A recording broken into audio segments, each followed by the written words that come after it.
Olá, hoje o Momento Jurídico veio acompanhar mais uma sessão de autógrafos do Dr. Júlio César Soares da Silva, que é presidente da Guarida Imóveis e também escritor, autor do livro O Horário Nobre da Sua Vida, que vocês estão vendo aqui. É um dos livros mais vendidos da Livraria Santos, que tem 11 lojas no Rio Grande do Sul, e não é à toa que chegou a segunda edição já, doutor. Obrigada por nos receber mais uma vez. Conta pra gente como é que está sendo a aceitação desse livro. Boa noite. Boa noite, muito obrigado pela oportunidade. Estou muito feliz porque hoje é o segundo lançamento da segunda edição, no caso, né? E é uma sessão de autógrafo triplo, porque vai estar conosco o Clóvis Tramontina, que é um dos ícones, né, do empresariado gaúcho, né? E o Matheus Bandeira também. Então eu estou muito feliz porque o resultado do livro tem superado a expectativa. Eu lancei ele em 8 de dezembro de 2021, né? E até então ele foi o livro mais vendido na história da Livraria Santos, né? E é uma livraria grande que já tem 11 agências, 11 filiais, bastante experiência, né? E o Jonathan, que é o proprietário, me falou que foi o livro mais vendido até hoje. Isso significa dizer que as pessoas gostaram do conteúdo, da leitura, né? E também do título, do que traz dentro, né? Porque as pessoas estão precisando de uma palavra, passamos por um momento muito difícil com a pandemia, então esse livro só tem coisas boas, porque ele trata do momento nobre da sua vida, não da minha vida. Qual é ele? Qual é o horário nobre da sua vida? É todo dia, toda hora. Porque, diferente do que as pessoas pensam, as pessoas reclamam muito, né, da vida, que não tem dinheiro, não tem tempo, ou sempre estão reclamando.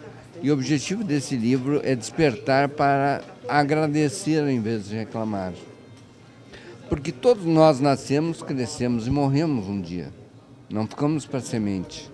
E o objetivo é justamente esse, fazer a pessoa refletir que é a sua vida. Se foi a melhor pessoa do mundo, a pessoa mais rica, a pessoa mais bonita, não interessa. Um dia ela vai partir. E aí pode deixar muita gente triste, vão chorar uma semana, chorar 2 semanas, um mês, mas a vida segue. E aí, daqui um mês, não se lembram mais daquela pessoa. Então, por isso, o horário nobre da sua vida, dar graças a Deus por estar vivo, né? Eu encontrei agora uma frase essa semana que diz o seguinte, que eu gostei muito. Por maior que seja o buraco que você esteja, sorria, agradeça, porque ainda felizmente não está tapado com terra. Ou seja, é justamente essa reflexão, aproveitar e dar valor à vida enquanto está vivo, que é esse o objetivo do livro. Como vocês podem ver, é um livro que traz muitas reflexões e sempre com esse tom de otimismo, aí, de motivação, né, para quem está enfrentando dificuldades. Gostaria que você aproveitasse, então, para compartilhar com a gente algumas, pelo menos algumas das dicas que você dá de como as pessoas podem lidar e superar com esses problemas que surgem no dia a dia. Normalmente as pessoas acham que tem o maior problema do mundo, mas basta olhar para o lado e ver que tem pessoas com problema maior ainda, né? Eu começo a história do livro contando a minha vida, que muita gente acha que eu tenho uma empresa grande, uma família maravilhosa e não tem problema nenhum. Então eu quero dizer, não é que eu seja a pessoa certa, o cara, mas eu quero demonstrar que eu tive, tenho e vou ter problemas. Então eu conto de uma maneira motivadora, né? Que eu já tive 3 infartos, perdi o pai e a mãe no acidente, né? Tenho ataxia, que é uma doença degenerativa, e no entanto estou super feliz. Eu estou tocando a vida. Porque eu prefiro ter ataxia, que é uma doença degenerativa, do que eu for no médico hoje à tarde e me dizer, tu tem 3 meses de vida. O que tu prefere? Então sempre a gente tem 2 caminhos, o caminho da esquerda ou da direita. O da esquerda é de aproveitar a vida e o outro de reclamar da vida. Tudo na vida tem esse caminho, esses 2 caminhos. A gente tem que saber sempre ir para o lado certo, independente da situação. Por mais difícil que seja, sempre vai existir alguém muito pior do que você. Legal que você traz também a própria história de vida para contar isso. Acho que dá com certeza mais credibilidade para tudo que é discutido no livro. Você também defende que é importante definir metas para se alcançar os objetivos, felicidade. Como é que é isso? É que esse livro, assim, ele é dividido em 5 capítulos. A primeira é a minha história. A segunda tem 26 crônicas que eu escrevi sobre a vida. O terceiro é a importância da família, da mãe, do pai, do filho, do avô, né? Quarto é algumas dicas sobre a empresa, governança corporativa, se preparar para a sucessão.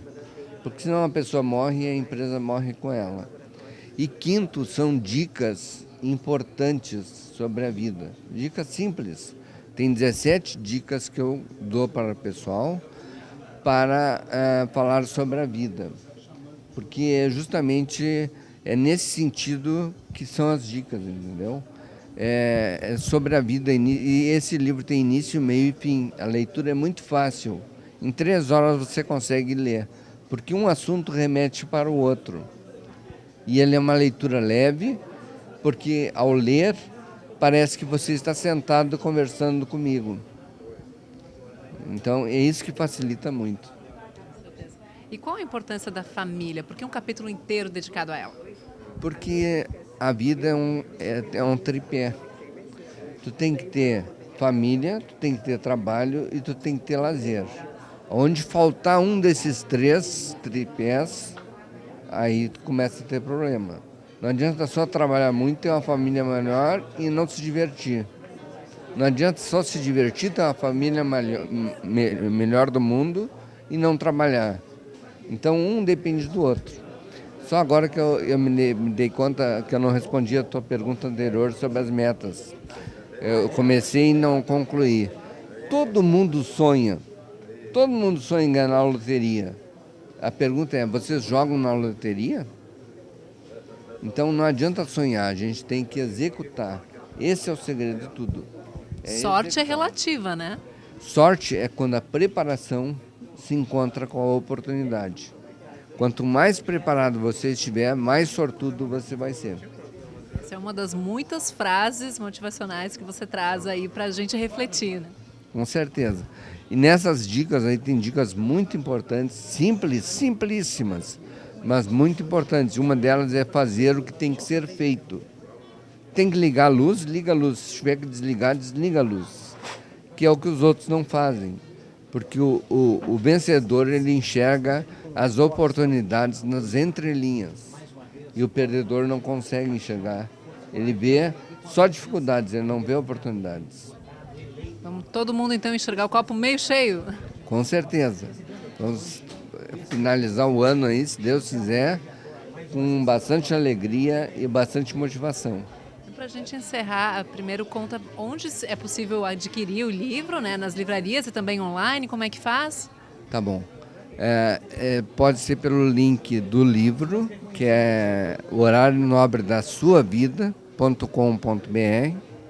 que daí coloca o nome da pessoa, eu faço a dedicatória, ou então nas livrarias Santos, qualquer das 11 livrarias Santos, ou na Cameron também, que tem livraria no shopping, tem no aeroporto, tem em vários lugares, e na Amazon também. São os lugares que estão à venda. Para se despedir, gostaria de deixar uma última mensagem para o público que está assistindo a gente? A mensagem final é justamente o seguinte: acredite em si, dê a volta por cima e persevere e vá adiante. Não desanime nunca, porque o horário nobre é da sua vida e não da vida dos outros.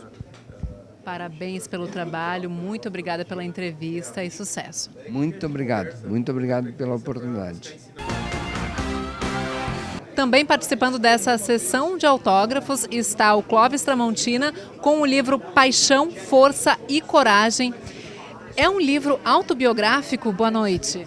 Boa noite. Sem dúvida, Dalva. É autobiográfico, é onde quando surge a pandemia, né? Na verdade, tudo começou com a minha filha, antes da pandemia, me dar um livro, My White Book. Quando ela me deu esse livro, My White Book, eu fui abrir o livro e o livro todo estava em branco, né? E ela me disse assim, pai, por que tu não escreve a tua história? achei uma bobagem, né? Mas quando começa a pandemia, eu fui para a praia lá em Xangri-Lá, estávamos a minha mulher e eu lá, um dia eu disse para minha mulher eu chamo, é Nice, mas eu chamo ela de Negra, né? Eu disse, Negra, seguinte, eu acho que eu vou escrever um livro. Ela disse, vai botando os pontos, e fui começando a colocar infância, a formação profissional, a adolescência, e fui colocando a doença, e comecei a escrever. Levamos 2 anos.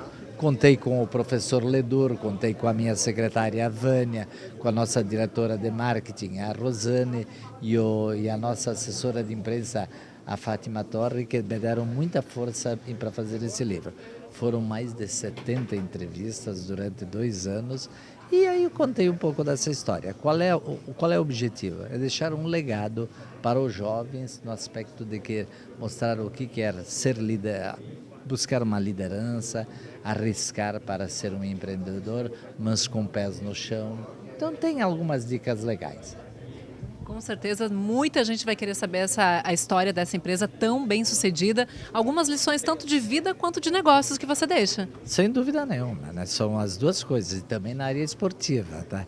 Vocês vão ver que eu fui sempre um grande perdedor, até que eu me juntei com meu primo e transformamos uma equipe que era perdedora numa equipe super vencedora a nível mundial, com vários campeonatos mundiais e assim por diante. Então esse é o tipo da coisa, vocês vão ver na história, nesses pequenos capítulos que contam um pouquinho da minha trajetória de vida. Para quem ficou curioso, como é que faz para adquirir o livro? Bom, tem aqui na Galeria, na Santos, aqui na Livraria Santos, tá? Tem vários locais onde está. O meu sonho era estar nos aeroportos, né? E a inspiração minha também foi quando eu li o livro O Oitavo Dia do Nelson Sirotsky, tá? Que aí quando eu li O Oitavo Dia do Nelson Sirotsky, eu disse, vou escrever o meu livro. E aí fiz a mesma coisa. E vou te dizer uma coisa, estou muito feliz com isso. Só uma coisa, não dá para ganhar dinheiro, tá? Isso aqui toda a renda é doada, né? E o que é mais importante, isso aí é importante para entidades como a PAI, como o Centro Educacional Crescer lá de Carlos Arbosa, tá? Os bombeiros, né? Então são para essas entidades. Que bom que a pandemia serviu de inspiração aí para que você contasse essa história. Para encerrar, gostaria de deixar uma mensagem para quem sonha em ser empreendedor como você? Bom, a mensagem é a seguinte, tá? Para empreender tem que correr riscos, né? Uma das coisas que às vezes as pessoas têm vou colocar uma casinha de vender cachorro quente, tudo bem, mas então vai vender cachorro quente. Não começa a querer vender pipoca ou vender suco de laranja, vende cachorro quente e te prepara para isso e te prepara bem. Outro aspecto, tu tem que saber o risco que tu queres correr, porque sem risco não há empreendedorismo. O pessoal fala muito de startups, né? As startups, ok, maravilhoso. A maior startup que eu conheço é do meu avô, a Tramontina, que ele fez isso há 111 anos atrás. Bota startup, né? Essa é uma startup que deu resultado até hoje. Isso sim é uma verdadeira startup e mostrou o empreendedorismo dele e dos seus sucessores. Muito obrigada e até a próxima. Obrigado, Dalva, e sucesso para todos, mas acreditem no potencial de vocês. Muito obrigado. Quem também está participando dessa sessão de autógrafo, lançando o seu livro Quem Roubou Nossa Coragem, é o Matheus Bandeira. Ele que é consultor e conselheiro de administração de empresas e conta um pouquinho da sua trajetória nessa obra. Conta pra gente também qual é o objetivo. Boa noite. Boa noite. Primeiro, uma satisfação estar aqui com o Clóvis, que é uma pessoa que eu admiro muito, e com o Júlio. E, enfim, divulgar o livro que, na verdade, traz mais do que um relato vívido, vibrante, eu diria assim, do que foi, para mim, uma aventura, uma experiência assim, muito significativa, um grande aprendizado, que foi uma candidatura ao governo do Estado. Mas ele é mais do que isso, na verdade, né? E foi por isso que eu decidi registrar isso em um livro e divulgar, porque ele é, acima de tudo, a defesa de valores e de ideias que eu acredito, que eu defendi com muita convicção. Minha candidatura não era uma candidatura óbvia, eu não sou político, não fui político, não sou filiado a partido político nenhum agora, né? E vim de fora do mundo político, apesar de ter tido muita experiência, não só no meio empresarial, mas também no setor público. Eu fui secretário de Estado, fui presidente do Banrisul, então eu trazia essa trajetória, essa bagagem na trajetória. E eu conto no livro um pouco do que me levou a aceitar algo que nunca foi planejado, nunca foi um objetivo da minha vida, os aprendizados, né, e as frustrações nessa caminhada. E aproveito para fazer essa reafirmação de valores, que eu acho que falta muito para o Brasil, né? Cada vez mais política é um assunto que vem sendo discutido. A gente está diante de novo de uma nova eleição, 4 anos depois, um momento decisivo para o Brasil, quando a gente faz as escolhas, mas os valores que eu defendi e continuo defendendo com muita convicção ainda são muito pouco compreendidos pela sociedade de uma maneira geral. Vamos falar um pouquinho sobre eles. Você acredita que essa lógica, a lógica empresarial que você conhece bem, pode auxiliar na gestão pública? Quais são, afinal, essas ideias e valores, assim, as principais que você defende para a política brasileira? Eu defendo aquilo que a gente poderia resumir como os fundamentos de uma sociedade de mercado, né? A gente olha para o mundo e procura identificar quais foram os países que deram certo, que enriqueceram a sua sociedade, né? São países que adotaram um sistema político, econômico, que pode ser traduzido numa palavra: capitalismo ou liberalismo. Ou seja, um Estado dedicado a fazer aquilo que é sua função precípua, né, garantir a proteção da nação, a proteção e a segurança dos cidadãos, né, contra a tirania, tanto do crime quanto do próprio Estado, garantir acesso à educação para quem precisa, não pode pagar, acesso à saúde, né, mas basicamente isso. E intervir menos na vida das pessoas, em garantir um ambiente de negócios que favoreça quem quer empreender, né? Porque quem gera oportunidade de renda, de emprego para as pessoas é quem empreende, quem investe. O Estado não faz nada disso. O Estado não pode dar nada sem antes tirar das pessoas, né? Então, o que eu defendo é fundamentalmente isso. Vamos copiar aquilo que deu certo nos países, né? Os países capitalistas são os países que são bem-sucedidos nessa ideia de garantir progresso para as pessoas. Os regimes opostos, que são todos baseados na coerção, o socialismo, né? Todas as experiências deram errado, nenhuma delas deu certo. Então, eu acho que falta esse tipo de discussão, mas de uma forma que consiga atingir o coração das pessoas, né? Essa disputa de voto, que na verdade é uma disputa de corações e mentes, é difícil de fazer se não for feita falando a linguagem do povo, né? Traduzir isso numa linguagem que as pessoas compreendam para entender por que é melhor ter um Estado que intervenha menos e que, consequentemente, possa tributar menos, possa tirar menos das pessoas, né? E possa devolver isso em bons serviços, mas naquilo em que o Estado realmente faz a diferença, em que o mercado não vai prover, né? Daí essas as ideias, então, do Matheus Bandeira, que você pode conferir no livro Quem Roubou Nossa Coragem. Muito obrigada pela entrevista. Boa noite. Eu que agradeço, Dalvo. Boa noite a todos.